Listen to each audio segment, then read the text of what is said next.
উদ্ধারে অভিযান।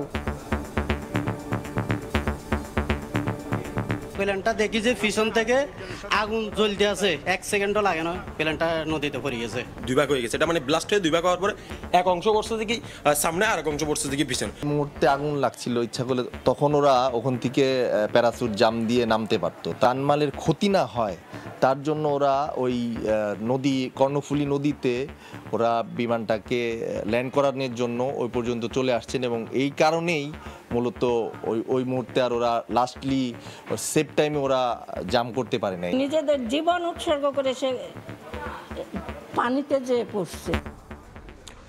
দেখছিলেন প্রধান শিরোনাম, সন্ধ্যার সময় সঙ্গে আছি আমি সজল মিত্র রিচার্ড। এবার অন্যান্য শীর্ষ সংবাদ। চীনকে টেক্কা দিয়ে তিস্তা বহুমুখী প্রকল্পে অর্থায়নে আগ্রহী ভারত। দেশটির পররাষ্ট্র সচিবের সঙ্গে পররাষ্ট্রমন্ত্রীর বৈঠক। ভারতের ভূমি ব্যবহার করে নেপাল থেকে আসবে বিদ্যুৎ। প্রধানমন্ত্রীর নামে কোনো প্রকল্প না নেওয়ার নির্দেশনা শেখ হাসিনার। খুলনায় মেডিকেল বিশ্ববিদ্যালয় ও চট্টগ্রামে বার্ন ইউনিট সহ 10 প্রকল্প একনেকে অনুমোদন। দল অংশ না নিলেও উপজেলা নির্বাচনে জয় পেলেন বিএনপির বহিষ্কৃত 7 জন। জনগণের অধিকার প্রতিষ্ঠা হয়নি বলছেন কেন্দ্রীয় নেতারা। বর্জন করে টিকে থাকা কঠিন, মন্তব্য বিশ্লেষকের। এবং আল্লাহর নৈকট্য পেতে মক্কার পানে মুসল্লিরা। হজ যাত্রার প্রথম দিনে সৌদি আরবে গেলেন 2000-এর বেশি। হাজিদের সঙ্গে দায়িত্বশীল আচরণের আহ্বান ধর্মমন্ত্রীর।